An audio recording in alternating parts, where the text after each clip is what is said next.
What's up, everybody? BallietBran here. Today, we've got another interview with an amazing Hexagon. It's really cool how, whoops, sorry about that. There was some background noise going on. I have no idea what this volume is. Give me 1 second, guys and gals. Sorry about that. There was a little bit of background noise that kind of confused me, but sorry about this. This is okay. Intermission. Give me 1 second, everyone. Sorry about this. Be sure to hit that subscribe button. Be sure to like. Be sure to share. Be sure to comment. Yeah. Hey, hey, hey, hey. Hey, yeah. Say hey. Hey, yeah. Say hey, hey. Hey, yeah. Say hey. Say hey, yeah. Say hey.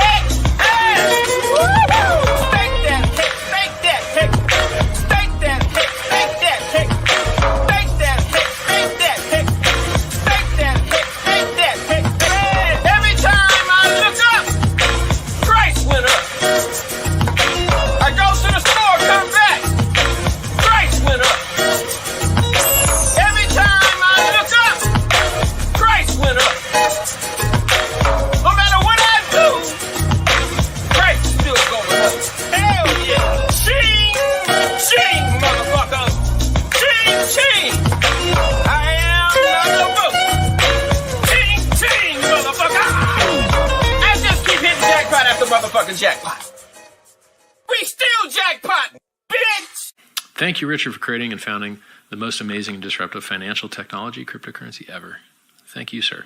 And nice streams, Mr. BallietBran.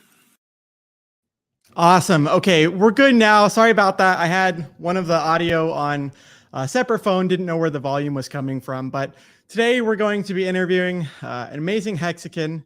His name is Edison. We'll check out his YouTube channel. We'll check out his Twitter. And before I bring him on, I just want to say it's so cool how many Hexagon musicians we have. There's so much talent in this community. And it's awesome to see what Richard Hart has done, creating something that he didn't think would be fun, didn't think that it would help people with their health, some of these other things. But it's really cool to see what's culminated and what's happened so far. Before I bring on Edison, I'll say what's up to the chat. But I'll also pull up his Twitter and his YouTube just so everyone can go follow him and go subscribe if you hadn't already. Okay, so let me put it over here on this other screen here. Okay, perfect. So this is his Twitter channel. It's The Only McPain, at The Only McPain. His YouTube channel and his Twitter channel are both in the description below. But anyways, it's awesome to see. We're probably going to listen to one of the songs as well. We'll let him pick a song and kind of just listen to some of that. So really looking forward to that. Without further ado, let me make sure that he's a moderator. Perfect. And then I'll get his YouTube channel pulled up right here real quick too. And then we'll bring him on after I say what's up to the chat. So give me 1 second here. Edison. And he's also got a whole bunch of music and some great visuals that I think people should check out. So once again, youtube.com/c/RockEdison. Okay, so without further ado, let me stop the screen share. I'll just say what's up to the chat, and then we'll bring him on. If anyone has any questions that you have, obviously, for Edison or anything like that, please ask them in the chat. Arte Suave Angelo says, yo, yo, yo. Saturday live stream party. Terrafin, nice to see you. Hex Elements, looking forward to hanging out with you in Vegas, bro. We got Crypto Ewok. We got the man that we're interviewing in just a second. Hector, the Protector 22. And that's it. Edison, I guess if you want to just give me a thumbs up in the background when awesome. Okay, he's good to go. Let's bring him on and have a cool conversation. Awesome, dude. How's it going, Edison? Thanks for coming on, man. Hey, I'm doing good. Nice to see you. Nice to hang out with you and meet you and talk about stuff. You too, man.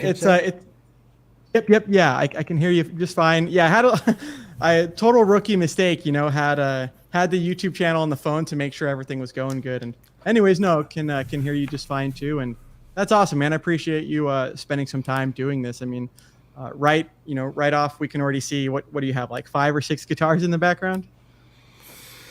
Yeah, I got a few. I got a couple of, like, about 3 basses and maybe 9 or 10 guitars, different ones for different stuff. Wow. Yeah. Yeah. Well, maybe you can introduce yourself to the community, to the people that are watching this channel that haven't heard of you before, or maybe haven't heard some of your songs. Can you maybe just say how you either got into crypto or got into the Hex community first, and then maybe how long you've been a musician for? Okay, yeah, sure. I'll give you the rundown. So as far as the Hex community and Hex, let's start there. So early in 2019, I decided it was time to get with the program on crypto. I hadn't really had the time, the mental energy, the bandwidth to dig into it, because it's quite a technical thing, obviously, as we all know.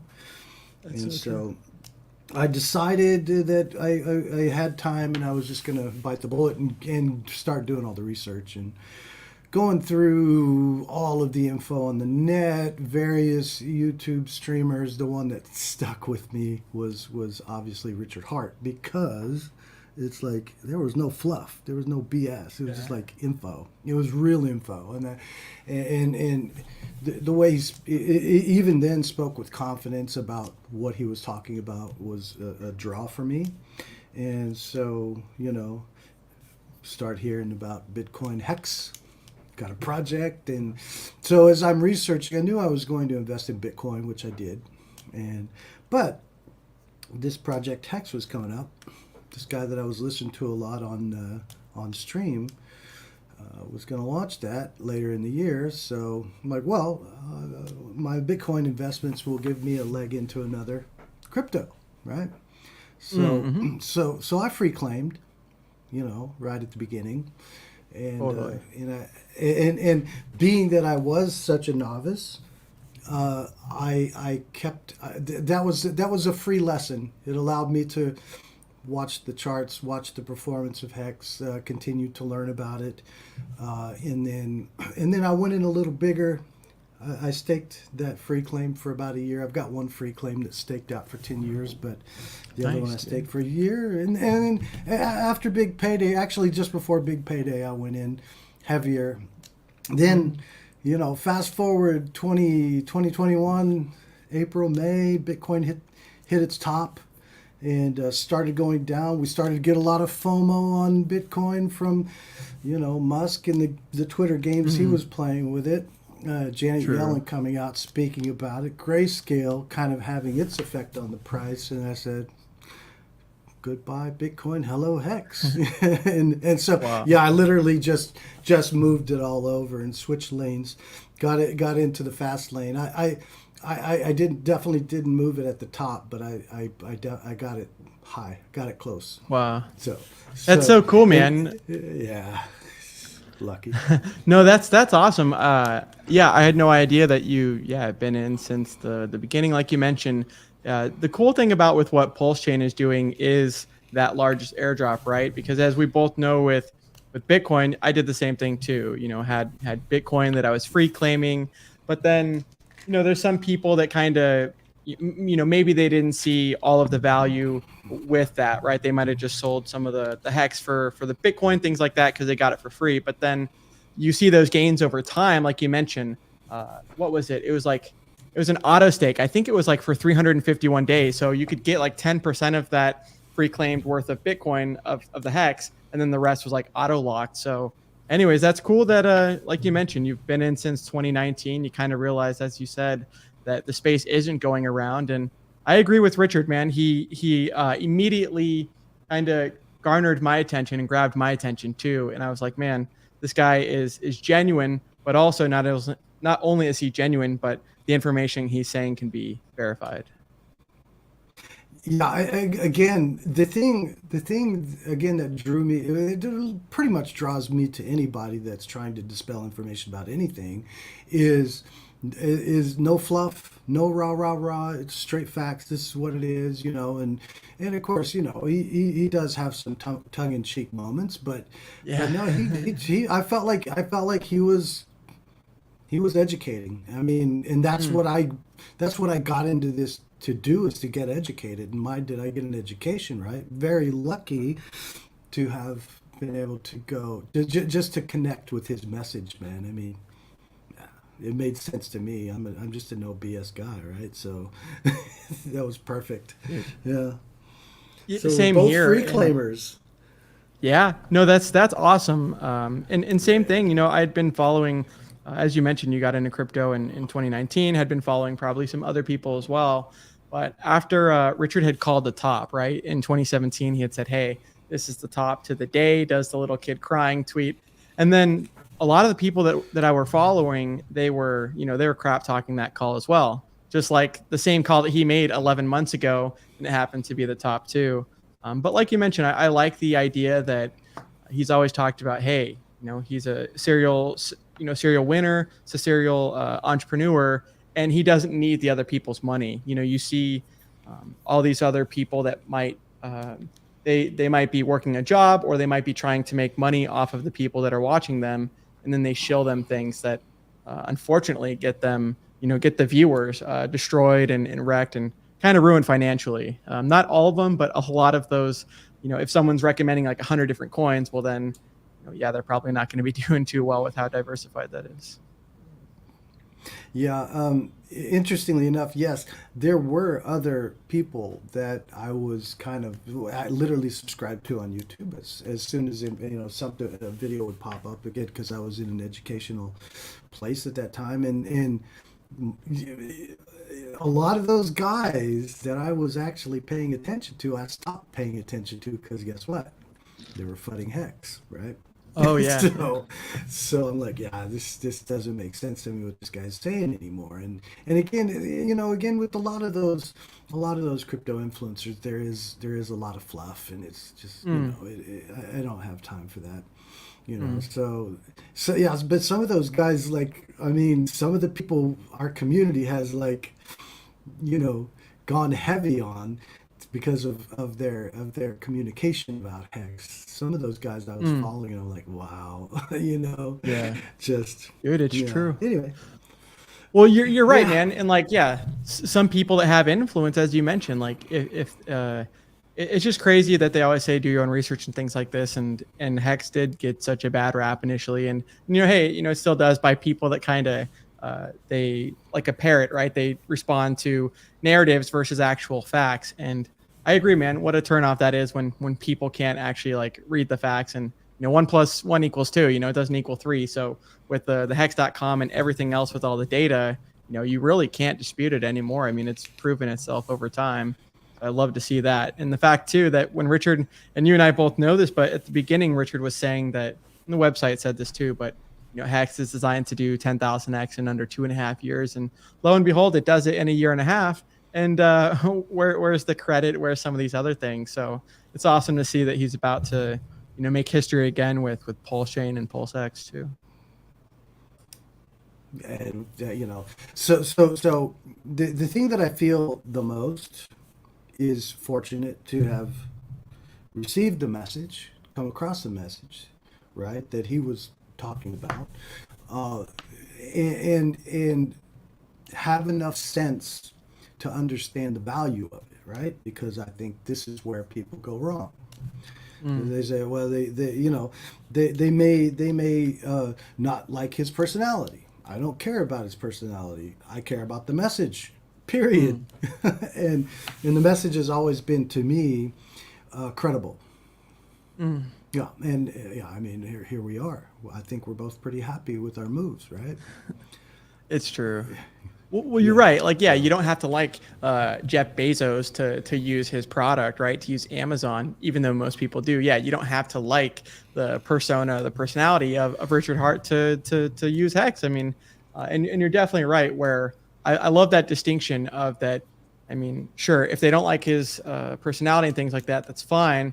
But the product is still the product, right? The financial tool that it is something that's been helping out a lot of people and unlocking that global generosity that a crypto heartbeat talks about. So it's cool to see this all happening from a, grassroots and organic kind of basis, because that's really the strongest kind of a formation that you can have for anything.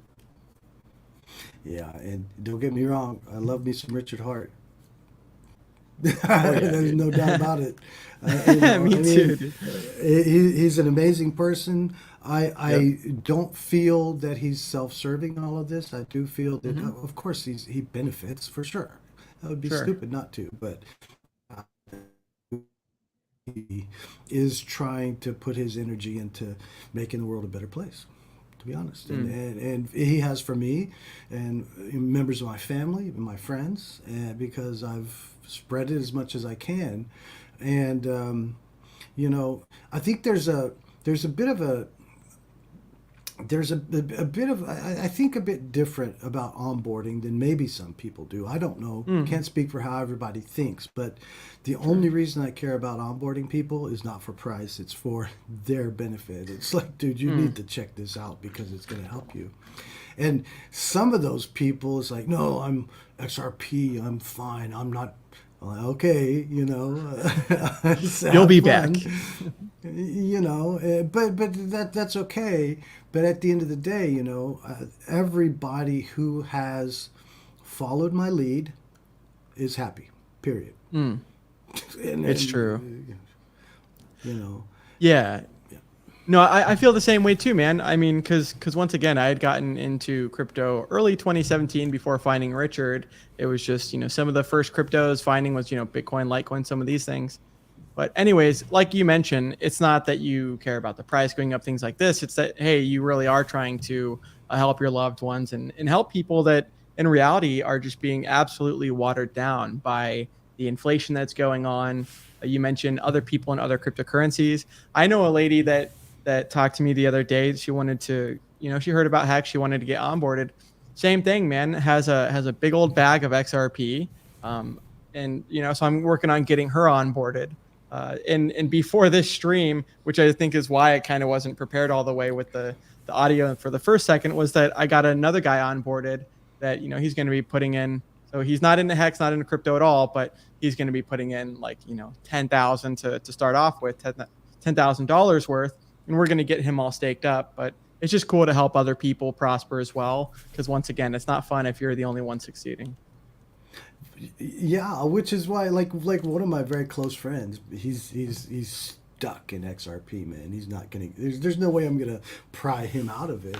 But yeah, I'm gonna have to take this journey without him. There's a bit of there's a bit of a downside to that, But the other friends, obviously, that I'm in that have joined me and have come in.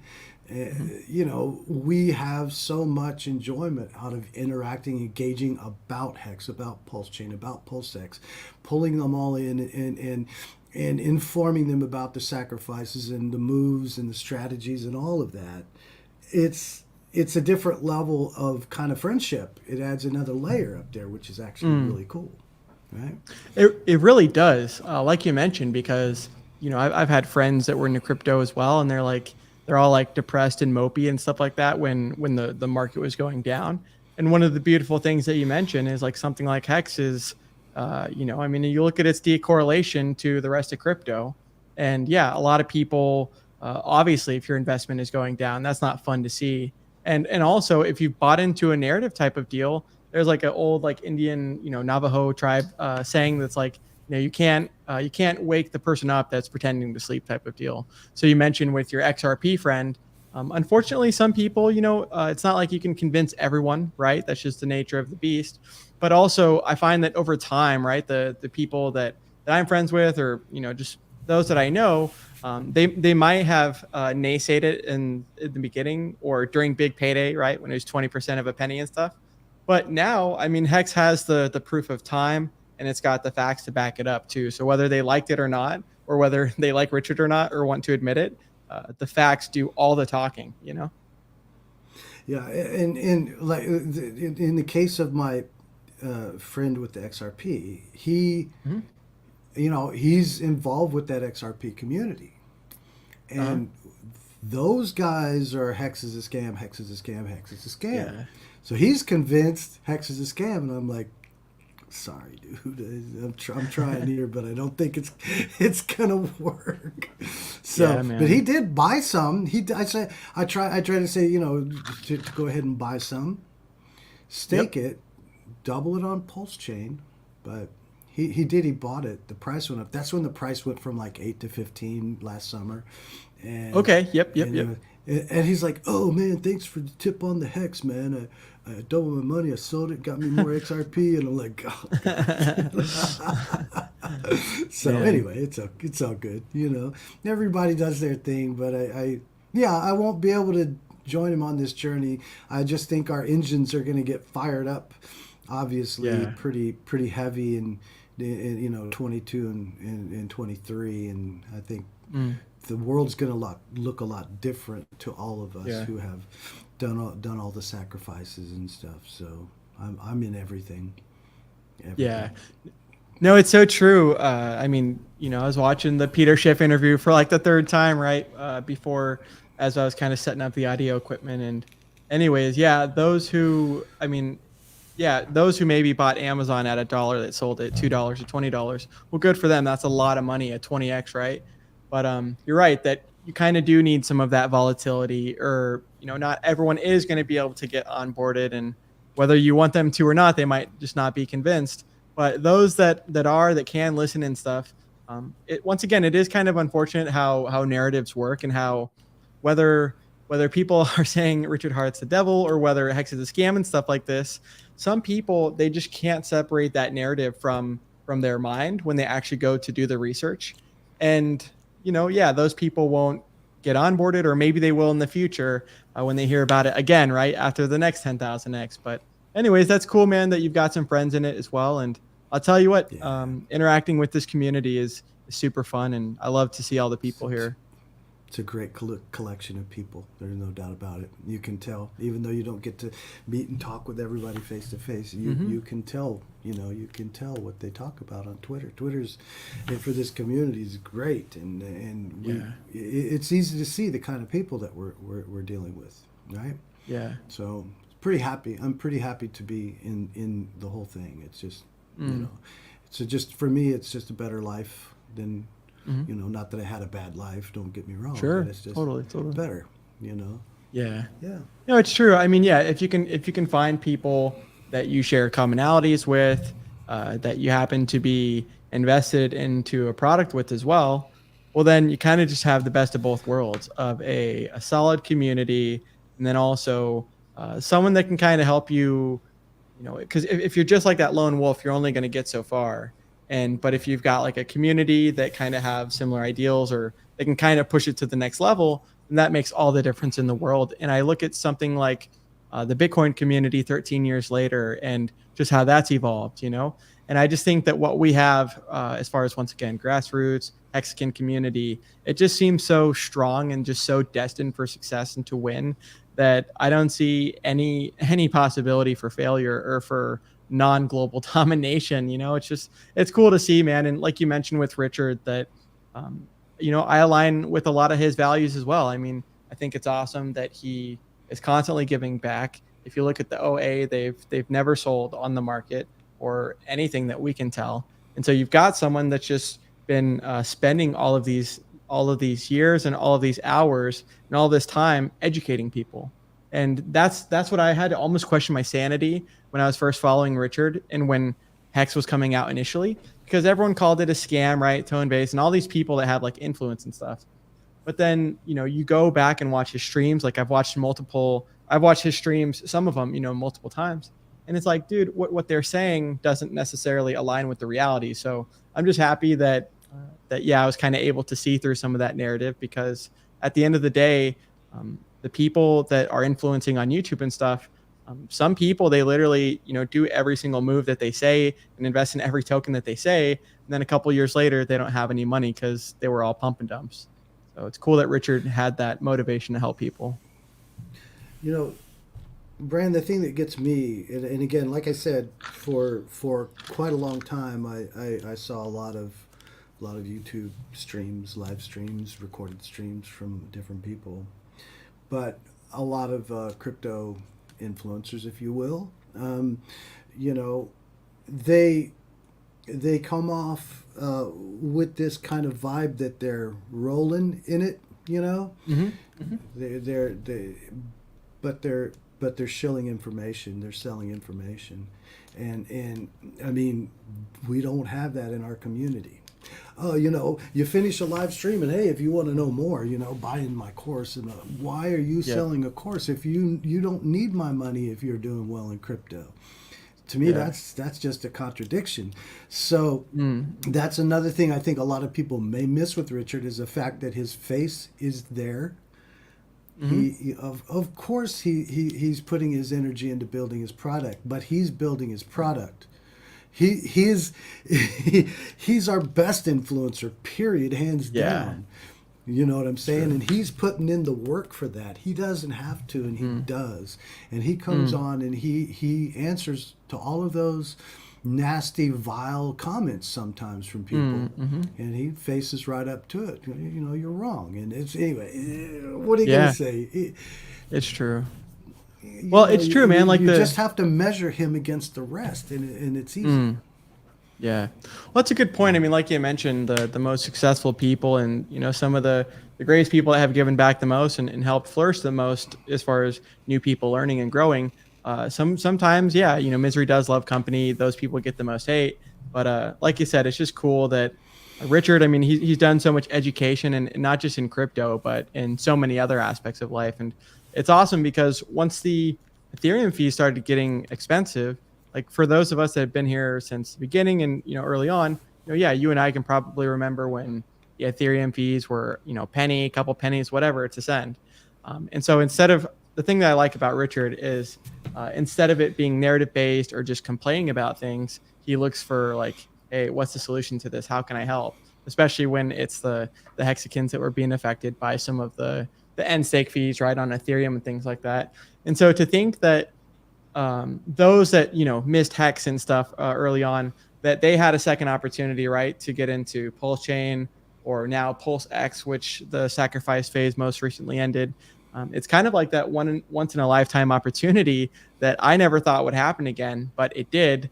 And once again, not because he's just trying to create more tokens, but because the system itself is changing so much, and he wants to create that walled garden and that closed ecosystem that everyone can kind of just flourish within. Yeah, I mean, so the first announcements for PulseChain, right, were obviously just excited me in so many ways because I knew what he was doing. He was solving a problem.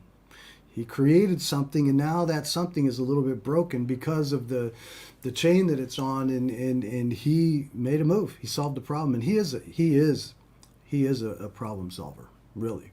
I mean, that's what he is at essence, and I think that's what all good designers are, because don't get it wrong, Richard Hart is a designer, and he is a very good one, right? So anyway, I mean, we've paid our homage to him, and rightfully so. No, that's true. And I you know, again, I'm just extremely excited because now we're in this kind of a mode, whereas, you know, even in the beginning, Hex was kind of an asset accumulation thing, right? Because we know that if your bag is big enough, you don't necessarily have to worry about price. As long as you're above that threshold of gas fees, staking and unstaking, as long as your bag's big enough, then those daily allotments coming in, that's asset accumulation, right? Now, if you're going to think, well, what would I do if I had $1 million? Well, I would invest it so that I could get interest and earn interest on it, and that pay my salary, right? Well, totally. that's really what this is. We literally can have real passive income as long as we strategically, you know, schedule out our in stakes, right? Yeah. And but now think about what we're getting ready to transition into. That asset accumulation is now going to be on steroids, because we're going to have so many different moves to make to acquire more assets. We can chill out on the price, right? Yep. We know that, and just between the RH products, we can just make the moves that the system's built to make, and we can accumulate more assets. And price go down, assets still come in, right? And as long as those assets are above zero, accumulating those is always going to give you gains. So, it's just it's a whole different way of thinking, and literally, it's mind blowing when you think about the difference, at least from my own perspective of, you know, how I looked at investment before and how I look at it now. You know, That's a very well said thing that you mentioned, and you're right. Yeah, we've got assets now that are kind of like a hedge against some of this other, hyperinflation and just inflation that's going on. And like you mentioned, it's almost like that snowball that does roll down the hill and just gets bigger and bigger and bigger with mass, because now not only do we have the money printers, thanks to the staking with Hex.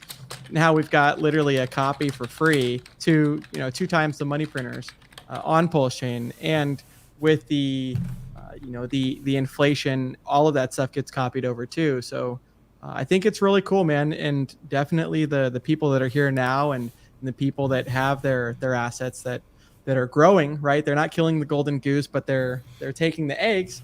Well, now you just get to a point where you do have so much wealth, and then it's like, okay, what do you do with all the wealth, or how do you kind of, build some of the things that you have been passionate about that maybe didn't have the finances to do before. So it's just cool to see the community, flourishing and thriving. And I mean, Richard's done a great job leading by example, but a lot of the people in the community have really, stepped up as well. And for someone like yourself to make, music and so many, Hex songs and things like that, I think is really cool, man. We got a lot of talent here. oh my gosh, yeah, we got a lot of good musicians and artists and designers and graphic artists. It's great. And one of the things I think probably that helps that kind of talent pool accumulate with Hex is because a lot of those people are really involved in the digital world and have been for a while, so they know there is that technical savvy that kind of point. Allows you to see what you're looking at, kind of, and be able to install a browser wallet and understand how to use it. So, but gosh, we got so many great people, man, and I've been involved on the internet since early 90s, and I've been involved in online communities. And trust me, this is no joke. This is the first time I've ever been vocal in an online community. Ever. Wow. That's a big deal, man. That's a really big deal. And once again, it doesn't go without saying. I mean, I think it's just super cool to see. And I think a lot of us kind of not only feel the same way as far as that, right? As far as this just being so life-changing and such a big deal. But you also mentioned too, with kind of having the upper hand for people that are already accustomed to the digital age and things like this. The guy that I was saying in the green room that I onboarded today, he's like he's an older gentleman, maybe 65, something like that. But he's an older precious metals guy, so gold and silver and stuff. And he's asking me he's kind of not nervous, but he doesn't want to. He knows that there's a big learning curve, and he's like, well, how can I do this safely without, losing all my funds or without sending it to the wrong address? And it's just cool that now we've got resources. I saw Motley in the chat. Good to see you. I'll say what's up to the other people in the chat. But thanks, Motley. I saw you shouting me out, and all you guys shouting me out, and I appreciate that. Really, I do. A lot of you guys I've never had a chance to really interact with too much, but and like I said, just meeting you, Bran, is wonderful. I mean, what can I say? I'm a happy guy. No, dude, you too. It's cool, man. And once again, it's like an overabundance, man. As someone that first used to just monologue the whole time, and then kind of had one interview or one other person on the channel with me. Now it's like, man, there's so many people in this community that I want to talk to, that I want to hear more from, and that just have a lot of value to provide as well. And so, anyways, that's awesome. Yeah, let me just say hi to some of the chat, because you're right. Let's acknowledge them. So I Smell Hex and Candy says, happy Saturday, Bran. Uncle Larry says, Richard is how I found out about Hex.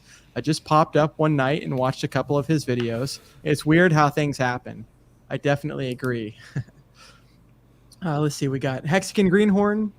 Russ, thanks for being here, Russ. And then, yeah, Motley says, hey, Rock Edison. Good to see you streaming, Rock Edison. He says, sorry it's late. That wasn't, no. I think that was very coherent. Nice to see you, Motley, and appreciate all the stuff you do too. One of the things that I tell people and that I've stated a whole bunch of times about the Hex community, but it's just really cool and I don't know, it's just a big deal, right? For those people that are retired, those people that they don't ever have to show their face again, right? Like on stream or on camera and stuff, for them still to be here and for them to be having a consistent and same message for the past whole time that they've been doing this, right? It's not just a flip flop, whether someone likes this thing or the other thing. The Hexicans have been here since day one and stayed consistent through. So I love that because it just makes it easier and more certain with what you're a part of and, investing in. Hexywood, thank you for that compliment. That means a lot, dude. Seriously, thank you. No, it's cool, man. It's a beautiful thing, right? To be a part of a community. I think that in this world these days, and kind of just in general, there's always like the easy way out. Like there's like a never-ending supply of hate and things like this. But to see people that appreciate and to see people that are so genuine, right? Rock Edison is a really cool Hexican. Nice to see you, BMA. I actually got to meet him in Vegas last year, and that was really cool. To meet a whole bunch of people face to face. So. Mrs. Hexquisite, she's tuning in from Japan. So I love that we're, a worldwide community. We got Hexicans in Africa, just all around the world, literally. And she's in Japan. So she says, hey, guys. And she's saying, nice to see you, Rock Edison. We got Dorsey78 says, good day, all. We got Crypto Ewok says, I hope to meet many of you in Vegas. I'll definitely be there, man. So hope to meet you, too. I know I'd wanted to meet everyone last time. There's like 331 people. This time there's going to be like 662. So I'm going to try and meet as many Hexicans as possible and take as many photos as possible with those that want it. Dorsey says, shout out to you, Bran. It's been great to see you grow too. So we're all growing together. Yeah. Well, cool, man. Tell me, we talk a little bit about crypto and, Richard Hart and stuff like this. But as far as the music goes, I mean, yeah, it's no joke that you, like you mentioned, got all these guitars and bass and stuff in the background. But tell me a little bit about, your music history and you being a musician and, making music. Give us some background. I'll give you the genesis, right? So first thing, I'm a game developer, and I've been a game developer, a designer, creative director for a lot of years, 24 years or something like that. Wow. Right? So I've worked for a lot of game companies, different game companies. I've been involved with some releases, a lot of releases throughout the years. But the reason music had to happen, and so really it kind of started for me in 2012. That's when I picked it up. I hadn't really played or written any music or anything like that. I learned everything starting in 2012, and the thing is that as a game developer, I was always pouring my creativity into somebody else's stuff, right?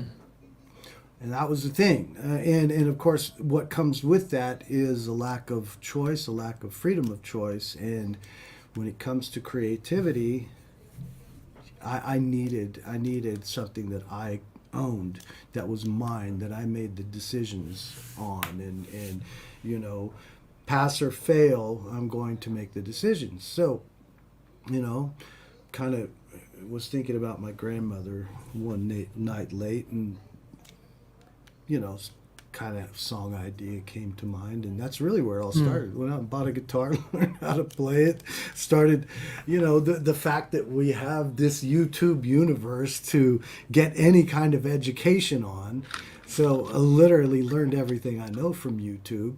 Wow. As far as playing guitar, setting up the studio, piece by piece, guitar by guitar, mic by mic, interface, all the things that it took just to build those up and continue to write music and collect, like I said, collect people over time, and built up a nice production pipeline that's very easy to work within, even though everybody's spread out.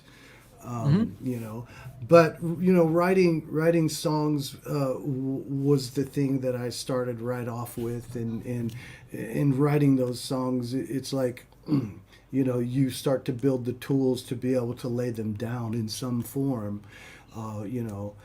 Just writing songs means nothing without a shareable kind of medium to do something with them. True. I built up a fairly good number of songs before I ever even got the pipeline set up, and I mean, I'm now my library of tracks is probably somewhere in the neighborhood of 35 tracks that are in production, and then there's probably another 15 to 20 that I've written and I haven't laid anything down for yet. So this is this is something that is a part of my being, Yeah. for lack of a better word. It's like, it's just, it'll never stop. The ideas come and am able to record them.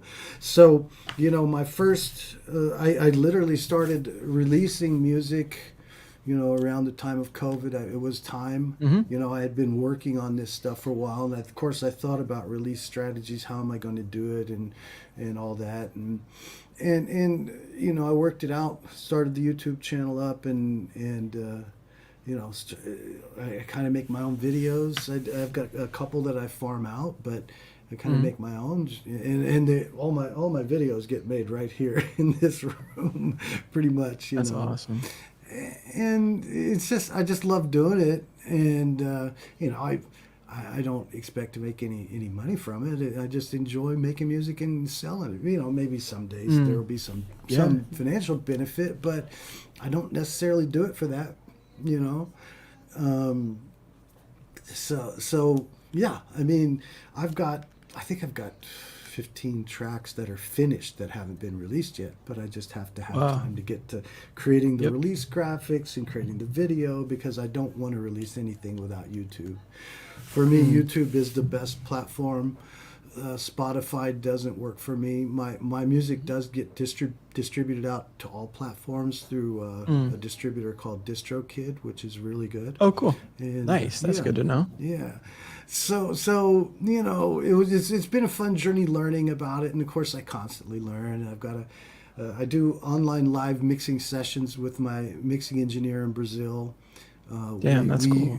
Yeah, we use Zoom because we can send our system audio back and forth. It's really smooth process. And like I mentioned to you earlier, musicians, bass player, drums, guitarists, string players, horns players, all in Brazil, and can be recorded in the studio there. And it's smooth. I mean, I feel fortunate that I was, again, something else that I was able to navigate and be able to do it, and hopefully get better and better as time goes on. It's it is my sanity. Yeah. Well, like you mentioned, in Gold Key, nice to see you. We'll say hi to the chat in just a second. But like you mentioned, you'd mentioned, and I didn't know that about you, but that you'd been like a game developer previously, and had created so much stuff. Okay, nice, dude. That's awesome. But yeah, kind of like you mentioned, like found like a creative outlet for, hey, I want to create something that's mine, and it's something that you can kind of, not just have a part of something, but be able to, say that that's yours, and that you and a handful of people helped create that. I love that with the, that's what's going on. My battery. I'm going to plug in my laptop battery real quick. Can you actually take over for just a second? Can you maybe sure. just I'll look at the chat. Sorry about that. Let me just plug this in real quick. Let's see who we have in here. I didn't get a chance to look. Motley's there. Motley the investor. I smell Hex and candy. Me too. Uncle Larry. Nice. We got Russ. Hi, all you guys. Hex Element. Crypto Ewok. Artie Suave. Shout out to everybody here. Dorsey 78. TYRH. I actually, by the way, TYRH is, I guess I'll go into that a little bit, but Please do, yeah.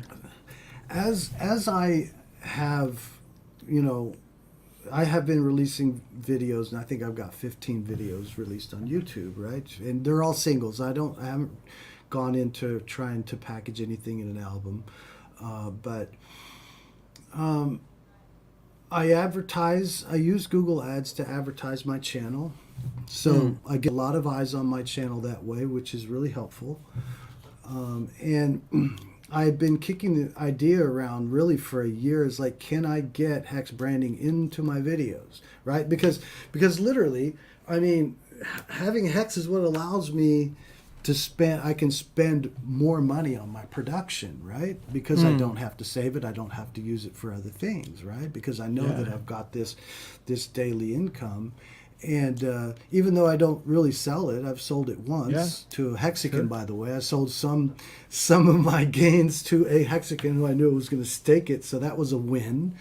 And so yeah, it allows me a little bit of flexibility to use part of whatever money I have to pay for the production. So, but anyway, so that said. My song "Soul Searching So Estranged," which was released a couple of weeks ago, maybe. I think I released it February 7th. I decided on that video to put hex branding into it, right? Because I wanted to represent it there. And also the other thing is, because I run Google Ads on these videos, I can get more eyes on the hex branding, right? And Totally. I popped that. You guys can see my hex.com QR code there that I created. Yeah, I did. So I popped that into the video as well. I've got hex mentioned in the beginning. I can mention it in the description and the tags, but at the end, I put TYRH at the end of it. Yeah, because That's awesome. Because just the extra financial muscle that I get from hex allows me to do better work, so to speak. And yeah, so now that was one video that I was able to do that with, and it was a little bit touch and go because the ads didn't start. They wouldn't start on the video. It was like it went for 2 weeks before it started getting impressions from the advertising. Yeah. I'm like, what's going on? I talked to YouTube, right? Because there was no indication of anything wrong. Normally the service will tell you. It's like, you got an issue, you got to fix it. But nothing like that. I talked to customer service twice. They were telling me stuff that I knew wasn't going to work because, of course, they were reading off a card. Yep, And, that's exactly right. So What was the issue?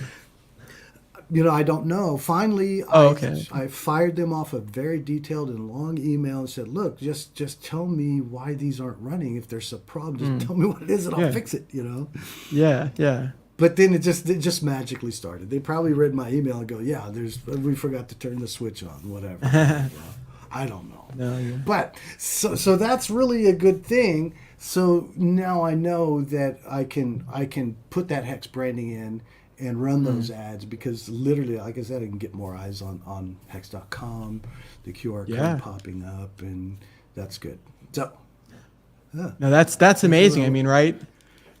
The name of the game at the end of the day is more attention and more awareness and stuff. And Motley's doing a great job. I know he was in the chat just a second ago with the NASCAR. I'm looking forward to going to Vegas and seeing that as well. But there's also another Hexagon specifically.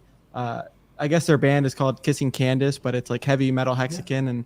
And so those two guys, or at least the musician guy, he had put in like the Powered by Hex and stuff like that. So it's just awesome to see that you've got people that are so talented in their own ways and stuff. And then they're passionate about something like Hex and allowing people to be their own banks and financially free and stuff. And I just love that, man. That's awesome that you're able to do the TYRH, the thank you, Richard Hart. Yeah. Yeah. I mean, it very likely will be part of every video sign off now for Rock Edison. And again, the fact that I can do the hex branding, that'll probably become part of my standard format going forward. So there's just no reason not to be honest. And by the way, I hope that fits into to Richard Hart's direct marketing idea. You know, he kind of told us the what for on direct marketing. You know, and I think that should probably fit into that. Totally. No, it's awesome, man. Yeah, you're right.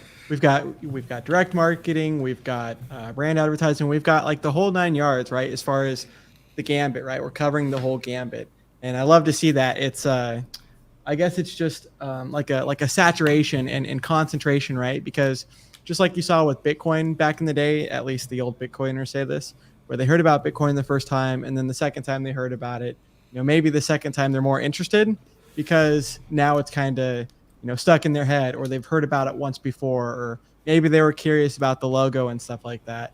So anyways, that'll do really well, man. And once again, thank you for doing that, right?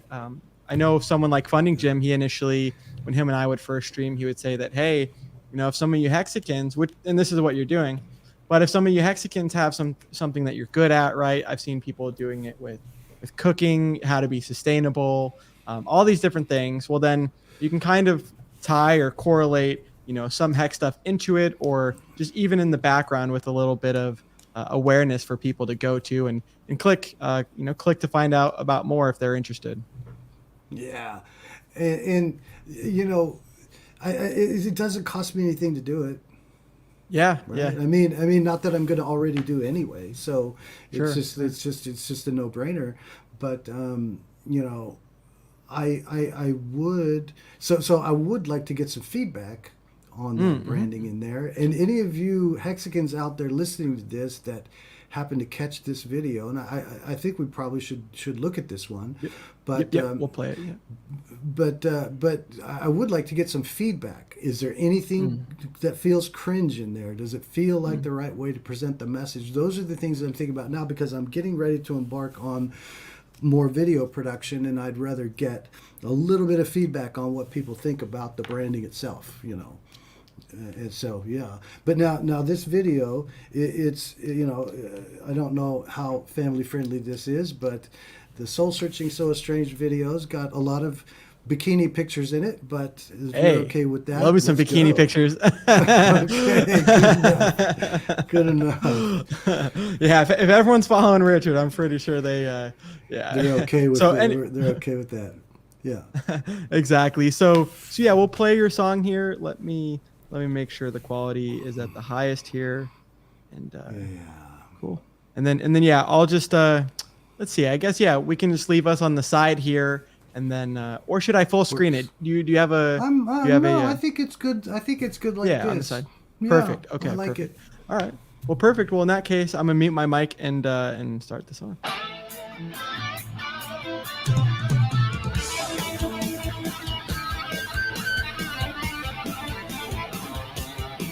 She's not from Jupiter. She's not from fame. Everybody wants to know her. Nobody knows from where she came. Random faces are starting to look the same. Hot bikini pictures in a perfect frame. Ferrari 5000 is her fantasy name. She's the main attraction. She is soul searching, so estranged. She's so estranged. She's got to blame.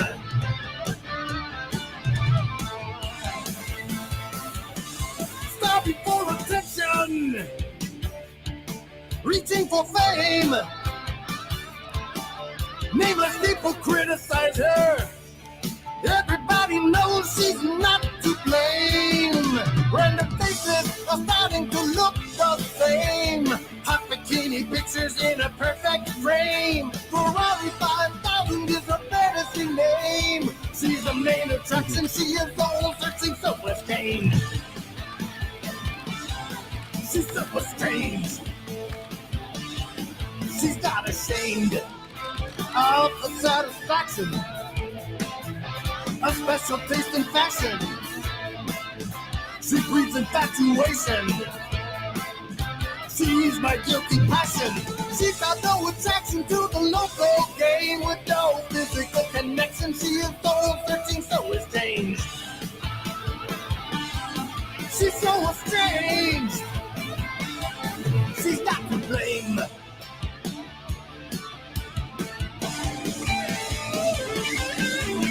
You wanna get behind her?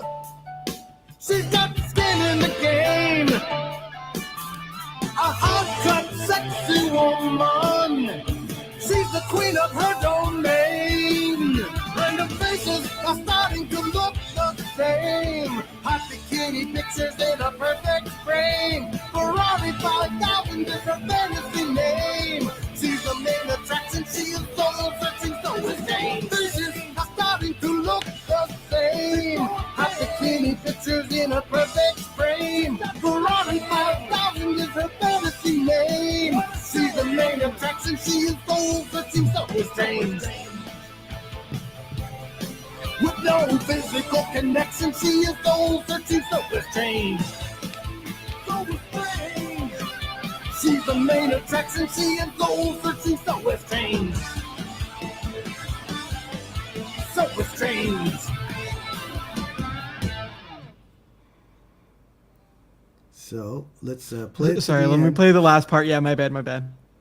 Yeah, get it through there so we can see the tag at the end. There it is. Yeah. So, yeah. Yeah, I don't know if anybody really notices, but my favorite part of that video is Ferrari 5000's bio scrolling by at the bottom of the video on the ticker.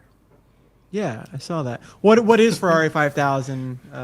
Just reference to the car, or just... Ferrari 5000 is her fantasy name because Ferrari 4999 have already been taken. Ah, I like it. Right. That's why it's how people add numbers on it because they've all been taken. Well, 4,999 Ferraris have already been taken. Dude, I love that. So maybe for those of us that are listening, because obviously please give feedback in the chat for everyone. And I think that was my second time hearing it, so I really like that, and I like the photos too. But maybe tell us, because obviously as someone that I'm not a musician, I like to sing every now and then and stuff, but don't actually compose, but I do like journaling and stuff. Tell us like how you came up with those lyrics and kind of what gave you the inspiration for the song. Well, aside from the Ferrari 5000 part. Yeah, I mean, what the song is about is it's about the fact that there are so many people, not just girls, but people on the internet that are putting their pictures up, and that's how they're getting their attention. That some of them just need attention, some of them just want to have some engagement, but soul searching, so estranged, right? And the way to kind of remedy that is through an online persona. And so we do, in our daily internet lives, we do get bombarded by this stuff. And that's what the video is telling you. I'm being bombarded by this, hot bikini pictures in a perfect frame, right? I mean, that we get a lot of those every day, really. So it is kind of about the essence of that and the beauty of it, the reality of it, and even you kind of get a look at both sides of that kind of relationship of viewer and presenter kind of thing. And I happen to know a lot of people that they're performers and dance. My wife is a dancer, and she's from Brazil, and cool. she needs to do that. She needs that persona because that's how she gets her work, right, as a samba dancer, especially here in China. So yeah, anyway, it was a love letter to the ladies of the internet. I love it, dude. No, I love it, man, because, once again, and this as a musician yourself, but I mean, sometimes and I love that, right? It's what I'd call like a lyricist, but yeah, some music that's just like that has a sound just to have a sound, right? And then there's stuff that, as you say, has like a deeper meaning behind it. And, you say like soul searching is so estranged, and like soul searching is so like alienated. And anyways, I think that's awesome. And once again, that not only can you take something like music that a lot of people can relate to, right, across just generalities, right? People know what they like, but then same thing that you can kind of put in a message or something that you care about and feel passionate about, that you can also like educate the people too, right? Yeah, I mean, I can talk about stuff through Yeah. this format, and I mean, all of my songs have some message of something that I feel, and it's good to have something to talk about. I'll say that Yeah. much. But True. yeah, I don't think I don't really think there are any of the songs that I have that don't have some kind of a message of some feeling, that comes from within, for me. And again, that's how it started, thinking about my grandmother, and thinking about some of the times that we had spent together, and those kind of flash out into some kind of a form of lyrics, and that really is how it started. It's a way of even digesting feelings, dealing with feelings, or communicating them in some way. Yeah.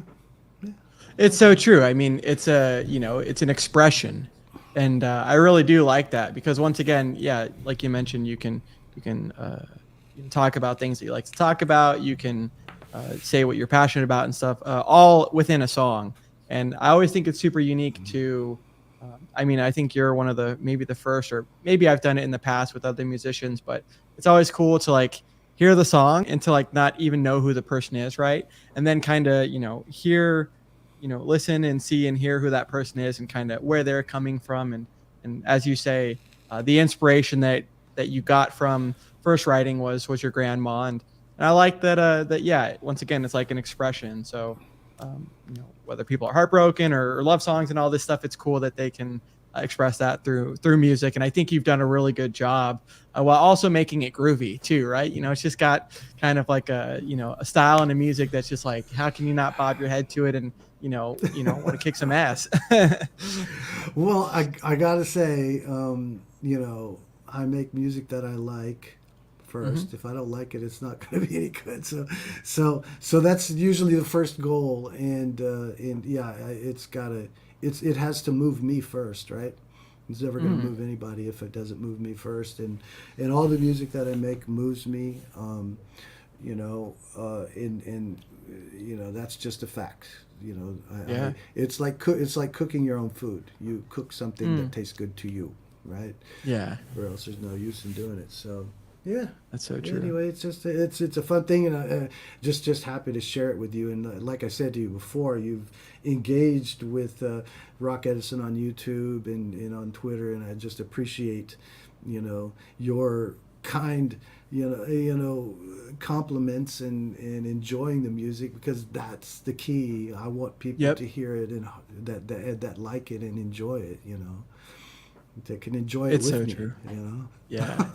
No, it's so true. I mean, yeah, like you mentioned, enjoy it with you, right? You do it, and we kind of talked a little bit about this, but that it's like a good release or creative outlet type of deal. But for other people to kind of be inspired too, and be able to share that experience with them, I think is just awesome, right? Because nothing is cooler or like more gratifying and kind of like heartwarming, right, than me reading the comments, and you see positive comments with good feedback, right, and honesty and stuff too. So I think it's cool that you say that you do the songs for yourself first, right, and then that just turns out to be what a whole bunch of other people can groove and enjoy too as well. So I like it, dude. I know I had another song that I had heard of was that Should Have Known Better song, and it's cool, man. I'll be honest, I haven't heard all of the songs, but I think it was the Should Have Known Better, and then the one that we just played that I've heard, and I'm very impressed, man. How many years has it been? Because I know you mentioned, your grandma, I think, was kind of some of the inspiration, but how long have you been composing and kind of writing and 20, stuff? well, the end of 2012 is really when it started. Oh, that's I what you bought said. I bought my first guitar at the end of 2012, and then, Mm. started kind of accumulating gear, 2013, and I think by the time the middle of 2013 had actually arrived, I'd probably written at that point in time maybe 7 or 8 songs that I was figuring out how to produce, figuring out how to get recorded, and just making a demo, just something that you could play back. And once I kind of figured out the the formula of getting stuff again into a digital format, and laid down and figuring out how to multi-track and use the software, then it just kind of slowly just ramped up from there, and bit by bit, just like our daily hex gains, bit by bit. No, that's so true. I forgot that you had already answered that, like you mentioned. And, I hear from someone, like my grandpa who's 91. And I mean, he was a mechanic for a long time, and he was also a musician, right? He's sung, sang for over 40 years. But kind of as you say, like today's day and age, right? We're really in a golden opportunity where his generation, I mean, obviously everything was kind of from a manual. You have to teach yourself. But then nowadays with YouTube, you mentioned in 2012, it's awesome that there's a video for everything and anything, and that you are able to just have a wish, something that you wanted to do, and you're able to set that out via, other people showing you step by step, and then also, creative writing from there. It's so beautiful, dude. You don't even know. I mean, back when I was a kid, if you wanted to learn about something, first thing you had to do is put on your clothes. Then you had to leave your house, maybe go catch a bus down to the public library, walk into the library, go through the card catalog, find the subject, walk. I mean, then you have to do all that process in reverse and go back home. And now, I mean, just not only is the information better, and there's more variety of information, but it's at your fingertips. I mean, Yeah. how do you make cheese? Oh, okay. You're going to know how to make cheese in an hour if you can absorb information. Period. Yeah. It's like, Yeah. there's this known reason for anybody not to learn something that they want to learn about, because it's all out there. However far you want to go down the rabbit hole, you can take it all the way. No, dude, that's so true. Oh, dude, yeah, crypto really is that next evolution. Well, and it's true because I mean, I'm 25, was born in '96. In third grade, I had a computer in my room. That was awesome. Thinking, in hindsight, right, and thinking back, I'm super grateful for that. That my dad went more on the technology route versus maybe like the mechanic and kind of route that my grandpa went. So anyways, but what I wanted to say, kind of agreeing with what you mentioned, is that, I mean, literally the first computer that I had, this is the thickness of the damn monitor. But the monitor, I kid you not, was probably like, that thick. And then obviously the screens are so much smaller. And obviously I wasn't on like dial up and stuff. So I don't know the sounds that everyone's talking about distinctually. But I can definitely agree that you mentioned that everything has become faster and scaled up. And now, instead of this big, super hefty monitor and computer, now it's like, okay, within your phone and within seconds of knowing that information. So like you say, if someone really does have that ambition and curiosity, then they can satisfy that within literally seconds. Yeah. And just the fact that literally, all that information in your pocket going with you wherever you go. And not only that, access to your bank, access to whatever, I mean, here in China, I pick up my phone, and let's say I want to cook some vegetables. I pick up my phone, I go on an app, or even if I want to buy beer, 10 minutes later, bing bong. What? What? So true. It's like, it's beautiful. It's beautiful that humans are so talented to be able to just manipulate our world in a way to make it better for us, you know. And I think that gets missed by a lot of people. There's a lot of bad things about it. We know that, but man, there's a lot of beautiful things out there to enhance everybody's life if they have the means to take advantage of it, you know. So well, it's true, man. Yeah, Richard talks. Well, you're right. I mean, Richard talks about, you know, having a tool, right? And you know, hammer's a hammer, right? It's supposed to be, you know, for, you know, driving nails in, but you know, you can also use it for other things that, so you're definitely right about, I mean, we all kind of have like the same basis, kind of like an even playing ground as far as just the internet and stuff like that. And then, yeah, whatever people do from there, you know, the ambitious people educating themselves. I mean, you can literally, and this is the thing that with colleges and stuff these days, unless you're getting like a super particular, you know, field and things like that, you can really educate yourself with a lot of things that you would already be doing in the real world outside of the college or outside of the classroom. So it's awesome that, yeah, you can just learn from other people directly. I started my career from learning how to make video games online, or at least digitally. I owned a couple of books that I bought from a bookstore, but outside of that, I mean, everything was either word of mouth or word of mouth through the internet, and I started a career that way. You know, how many years ago now? 25 years ago. So anyway, there's just no excuse. I don't know what to say, you know. That's true. And no, that's true. It served me well, you know. Yeah, anyway. That's awesome. And now, let me say what's music, making games, talking to Bran all the way across the world, no issues. Dude, it's so cool, man. Yeah, it's awesome. I mean, like I said, I've seen like hexagons in I think it's Hexaga or something, but you know, seeing hexagons, yeah, all the way in Africa, like you mentioned. You know, we're on, you know, two different sides of the world right now too, and it's cool, man. You know, there's a lot of good things to come from not only a community, but this financial product that Hex offers, and also having a hedge against the inflation and fiat in general. And also just like, I mean, sure, Bitcoin served a lot of those purposes as well. Some of them, not all of them, but it's just cool that Hex is kind of like that over a decade later, right? Since Bitcoin had been created, Hex was like taking a lot of the good game theory from the world, from the traditional system, and then also from Bitcoin, and then just combining it into one. And now with the community, it's something I wanted to say about Mrs. Hexquisite. She says, yeah, we are all the world to make it better. Team win, y'all. And then same thing with Keith Noer says, many good hexagons in many good places. You know, people like Gold Key, Crypto King as well, I think is in the Japan area. Says Hex Asians in the house. So nice. It's awesome, dude. We got a vibrant community. That's my mom. Oh, nice, dude. Yeah, I was going to say. She jumped in. She's a hexagon. Dude, that's so cool.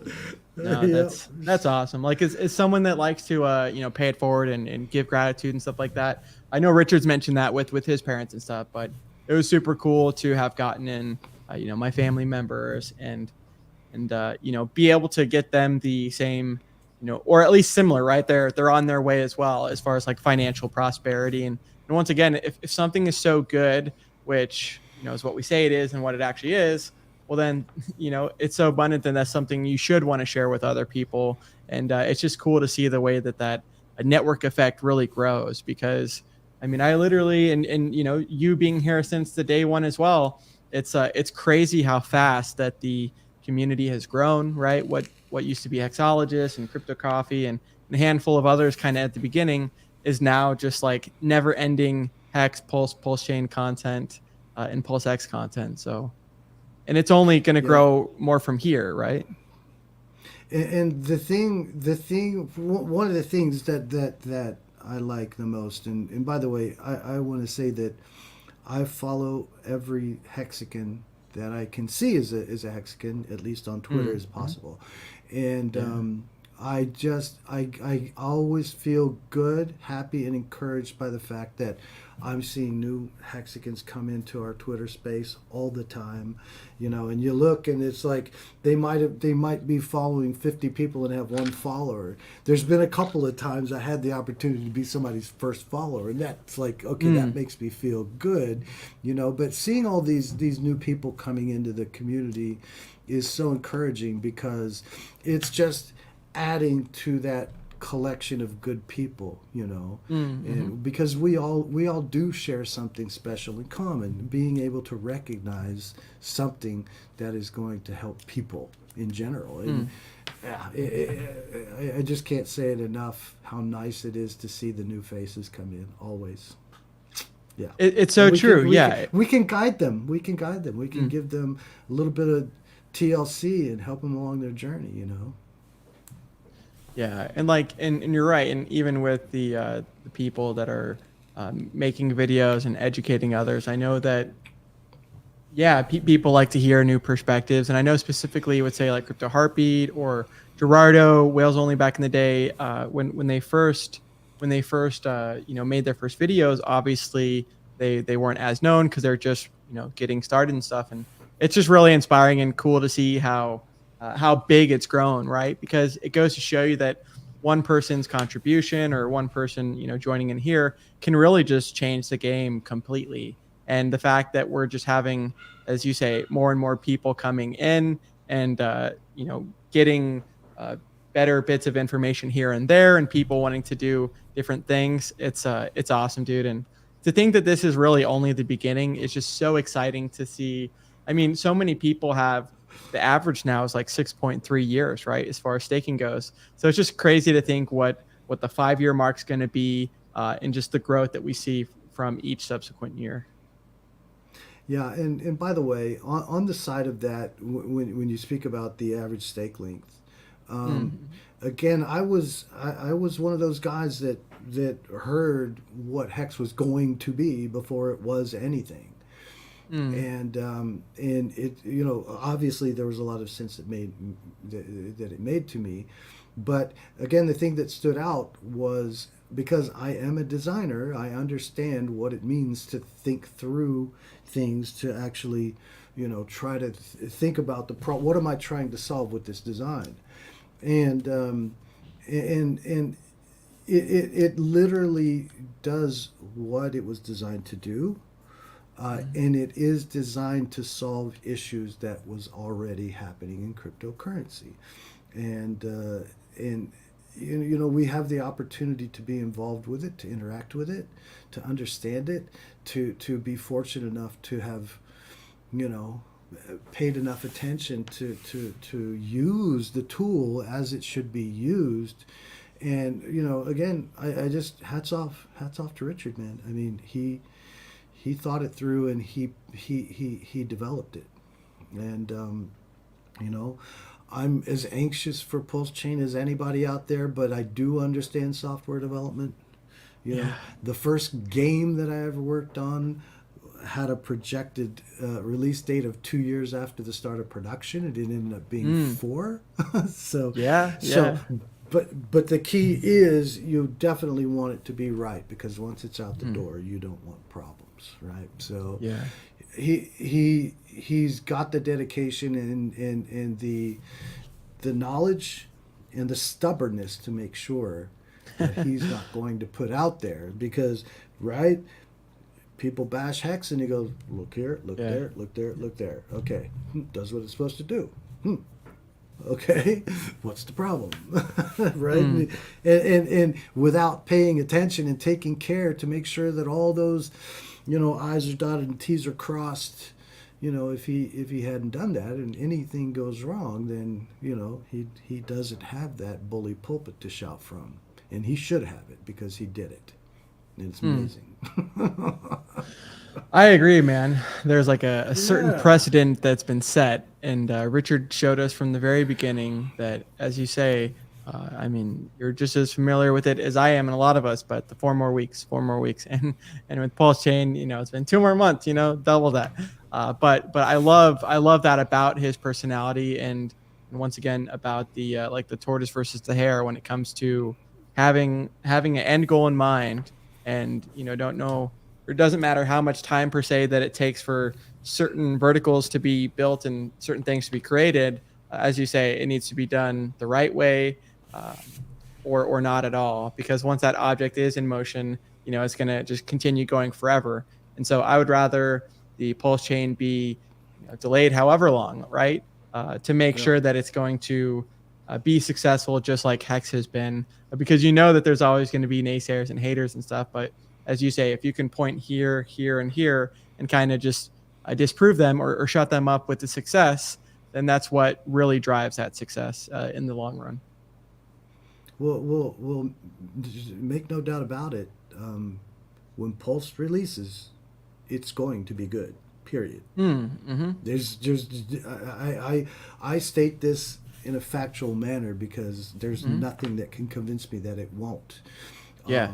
Now, because another one of Richard's really good quality traits is the fact that if he doesn't know something, he'll say, right? That's true. How many people try to fake their way through knowing something that they don't know? He just, I don't know. It's, he'll say it's not knowable. But true. In fact, I heard him say that a lot leading up to Hex. But he said, what he would say, what I do know is that it's designed to do this. And then we saw that it did this, and now we don't have to be free claimers for PulseChain, or I don't anyway, because the reason why I had that free, like I said, it was a free education. I had that free look at everything.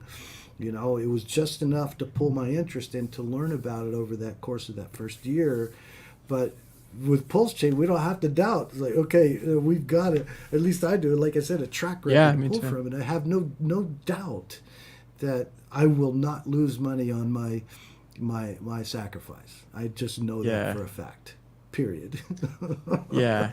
No, I feel the same way, and I've got that same confidence as well. And the thing that's, like you mentioned, kind of just mind blowing to think about is not only are we going to get the duplicate right with PulseChain, but also those that sacrificed, if which they are, right? If PulseX and Pulse are designed and do anything similar to what Hex has done, which is a 10,000x within a year and a half, let alone the 2.5 years that it did with Ethereum, then whatever you sacrificed, right, is just going to be so many more multiples ahead. And not to mention the deflationary aspects too.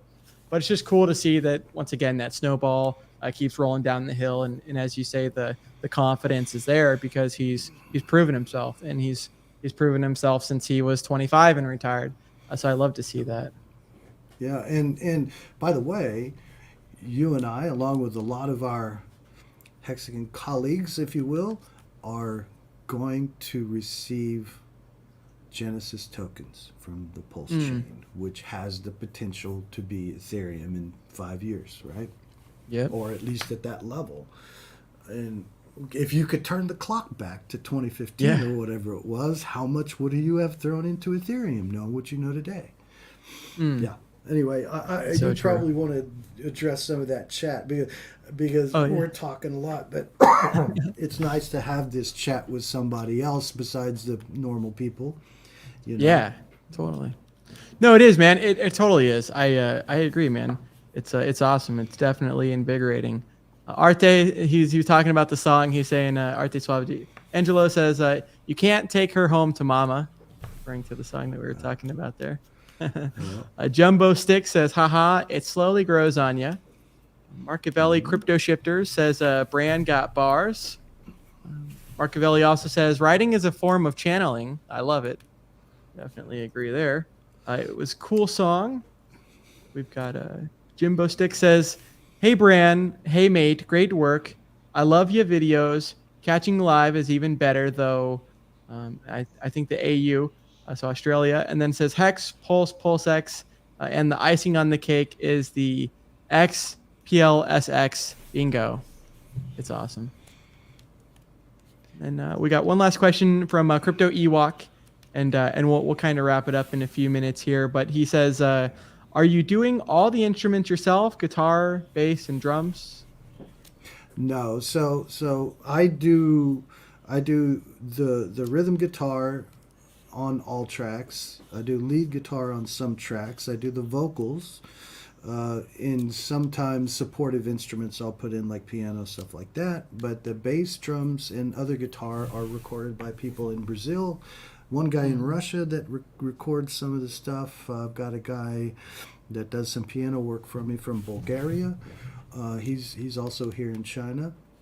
So yeah, I've got a few musicians around that contribute, and they send me. I send them tracks, and they send their recorded tracks back, and we do a mix, and then I send them off to the mix. It's such a great process. That's so cool. It all kind of funnels through my little control room here. Yeah. Four Dogs. I love it. 4 Dogs Studio. I love it, dude. You got 4 dogs? Yeah. Well, now I got or just 6 4 dogs. because yeah. Well, now I got 6 because some people, a friend who had dogs, went back to Brazil in February 2019 or no, February 2020. I said, dude, you can't go. You won't get back. So I'll be back in a month. Yeah. No, you won't. And so Yeah. I still have his dogs. Yeah. Oh, that's cute, dude. No, that's a lot, dude.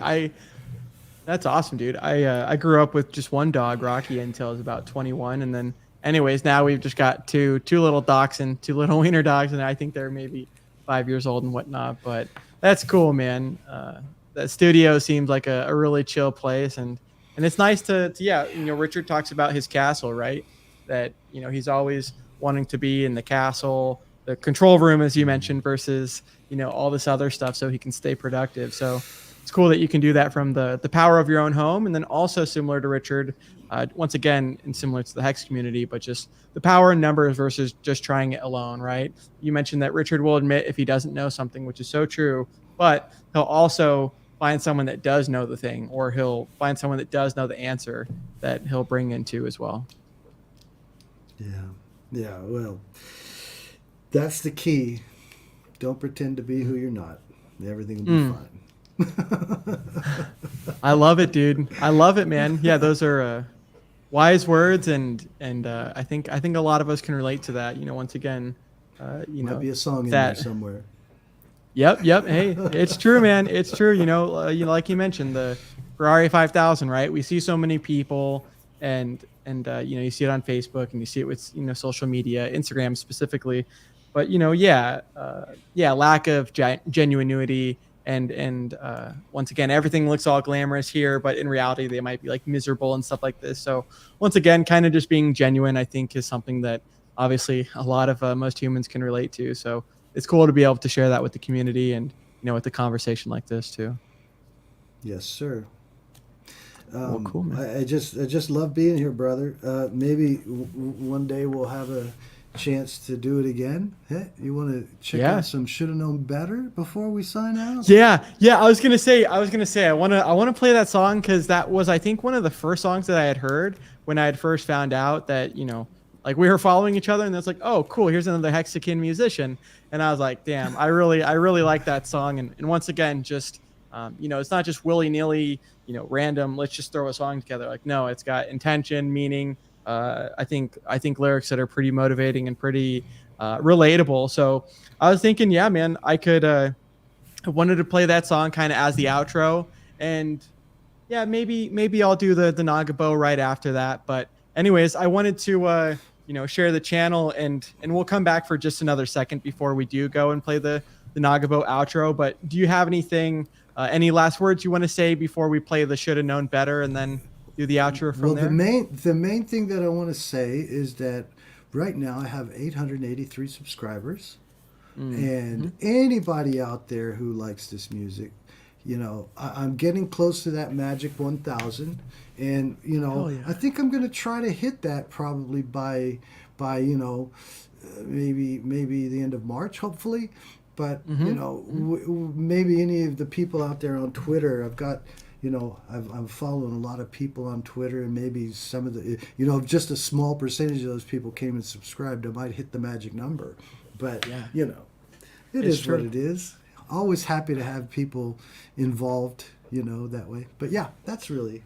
Go ahead and fire that boy up. No, I appreciate it, and that's the very last thing that I'll say too. Is yeah, you know, I mean, hey, so support the people that are here. I mean, whether I watch all of the YouTube videos, right, that the Hexicans, Pulsechans do or not, is not really relevant. It's the supporting them, the liking the video and stuff that really matters. And so yeah, I think 1,000 subscribers is definitely a good goal for, you know, by the end of March and stuff, and very attainable too. So I'm hoping that, you know, this video can hopefully give some traction maybe to some of the people that want to support another Hexican, man. It's really what it's all about. So yeah, once again, let me hit the back button. We'll do the full screen, and then we'll say goodbye before we do the Nagabo outro. But let me just play it, and yeah, we'll go from there. Okay, sounds good. Should have known better. I think there might be some people sold Hex might be singing this song later.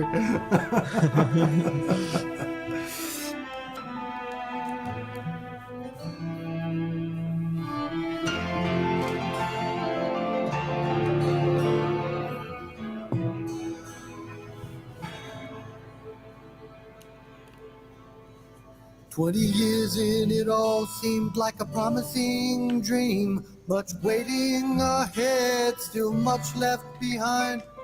They always say you can be who you want to be. It didn't take much to convince me. I should have known better.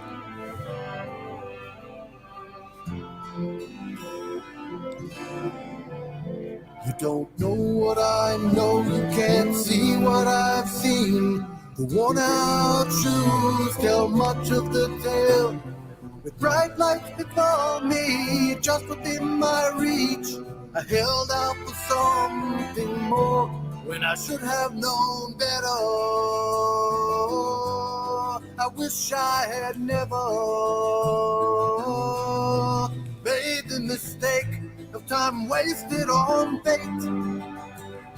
The clock is spinning out of control. I should have known better. I should have known better. I should have known better. I should have known better.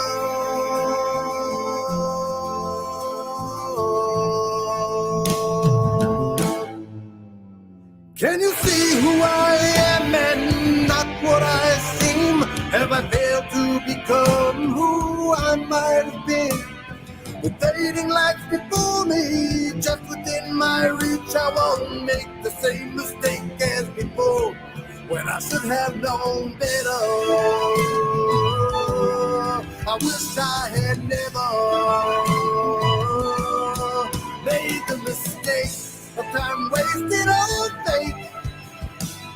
The clock is spinning out of control. I should have known. I should have known.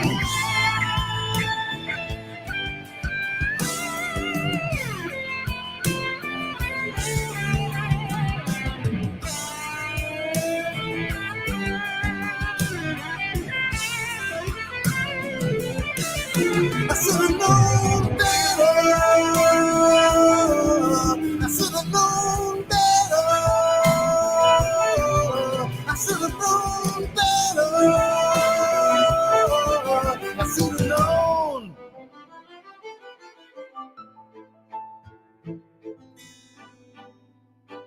Better.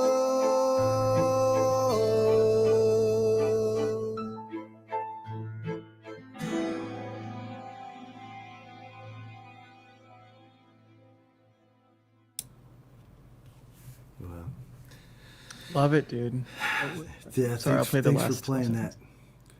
Yeah, Four Dog Studio Productions. Yeah, there they are. Those are some cute doggies, man. Yeah. What are they? I love Poodles? Poodles? They look like. Yeah. Yeah, I love Cute them. little poodles, dude. So they got to name the studio because, you know, especially back in the early days, I was in Shanghai for 9 years before I came to Shenzhen, and man, I'd be recording vocals and I'd get the dogs barking on there, you know. It's like, oh. So there might be some barks here and there on some vocals that I end up having to redo them, but yeah, they participate. So Well, yeah, well, and that's the beautiful thing about life in general, right? I mean, especially on live stream and stuff. But like, yeah, you know, that's all part of the human nature and the aspect of it, right? Because maybe, you know, obviously perfection's perfection, whatever. You can never always get there, but just that little bit of hint of the dog barking and things like that. Like I have that at my house when I'm not here in Seattle, where the dogs are playing sometimes, and even though I'm in my own room without them, yeah, you know, the microphone can sometimes pick up on it. So I like that you added the dogs in the background. Let me just come back over here for just 1 second. And we'll scroll back for just a, you know, the dogs in the background right there. You know, very cute little doggies, and I love their hair too, man. The hair is just they almost look like you know, musicians from like the 80s and whatnot, like that kind of hairstyle. They've got the glam rock hairstyle, but literally that picture, those dogs there's a couch right behind me, and that's where that picture's taken, because that's where they stay. Oh, nice. When I'm in here, they're all on that couch, sitting and resting, relaxing, and hanging with me. So that's how the way old it are works, they? Man. The mother is, one of them is mothers, the rest of it are her kids, and she is 13. Nice, dude. 13. Yeah. That's a good 14, age. Healthy. Yeah. Yeah. You know, the thing about it is that they make life better. It's so true, dude. Yeah. No judgment. No, dude. Always happy to see you. Right? Good friends. It's so true, man. Yeah, like the saying is like a dog's a man's best friend or whatever, but you know, same thing. Yeah, you know, human's best friend type of deal, and I agree. I mean, especially yeah, you know, just these days and stuff like that, you want to find you know, solidarity in things like that you can kind of relax with and enjoy some of the more finer things in life, right? They kind of help you appreciate some of that. So we got one of the little. So for anybody out there that has seen any of my Susie Says tweets, there's Susie. There's little Susie. Oh, she's cute, dude, with a little Pomeranian, it looks like. Yeah, Or a but little, she's my cute little shadow, and she makes me happy every day. She sticks right man. by me. Yeah, That's little awesome, Susie. dude. I like it, dude. Our dogs Harley and Barkley, they're like that too, where, you know, yeah, they're right at your heels and stuff, but in a good way, you know. And once again, I think it's cool.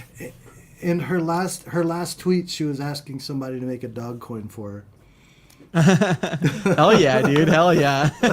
Hey, man, little Susie, you know, little Susie coin. Susie Doge. Anyway, I love it, dude. So Well, wonderful. we're about to wrap up, but I did want to cover, and I appreciate Craig, because once again, if you know, I think names are very important in proper pronunciations, but it's Craig Wadding, and like he had said, like wadding up a piece of paper, because I totally butchered it one time, and maybe sometimes you shouldn't pronounce names that you just have no idea to, but anyway, so it's Craig Wadding. I appreciate him being in the chat. I know him and someone else did a stream the other day that I got to tune into, which was really cool, because once again, you know, you see the names all the time in the chat, and same thing with yourself. And then being able to interact with you, not in person, but I guess, yeah, in person digitally is super cool. And once again, there's a lot of unity in this community, kind of what we're doing together. So not only are we, you know, becoming more wealthy every single day as part of the Staker class, but we're also able to, you know, have a community that we can grow with, and also lead by example for those that are kind of searching as well. So I really appreciate that.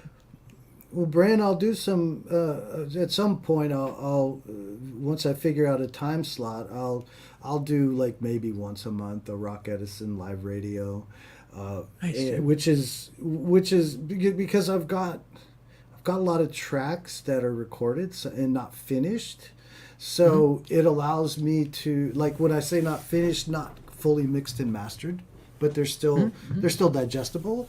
So I've got about 2 hours of music for a live stream like that, and I'll invite you on when I do the first one to sit in for any of it, you know, part of it or whatever, you can just pop in or whatever. Yeah. So it gives me a chance to play unreleased music. That's the cool part.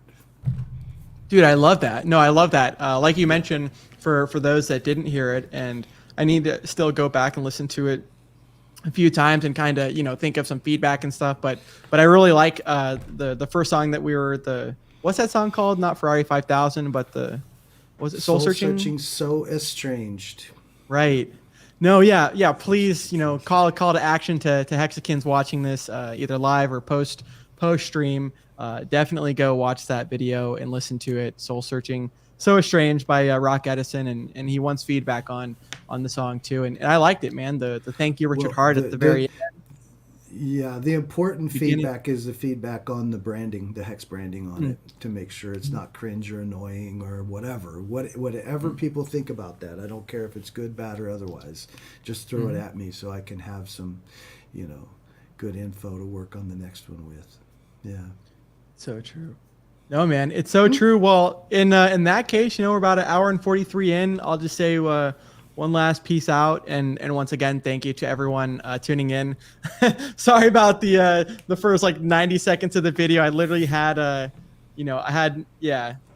phone still playing the YouTube video and had to turn that off because I didn't know where the echo was coming from. Usually it's like a YouTube tab, and then you're supposed to be playing it on the StreamYard. But anyways, happy that all worked out and that we got to have a good conversation, a great conversation. And you're right, man. This definitely won't be the last one. And once again, I love interacting with the Hexakin community and just being able to hear more about them, because everyone probably already knows a lot about me from what I've shared and stuff. And it's just cool to hear other people in the community and hear their participation. So without further ado, I'm going to do the outro in just 2 seconds, everyone. Once again, you guys can follow Rock Edison on Twitter and on YouTube in the description below. And we'll see everyone tomorrow at 2 p.m. Pacific Standard Time for the normal stream. Later, everyone. Bye. Be sure to hit that subscribe button. Be sure to like, be sure to share, be sure to comment.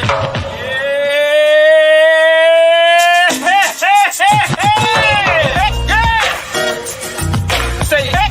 Say hey. Say hey, boom. Say hey, say hey, woo-hoo. Stake that hick, stake that hick, stake that hick, stake that hick, stake that hick, stake that hick, stake that hick, stake that hick. Every time I look up, price went up. I go to the store, come back, price went up. Every time I look up, price went up.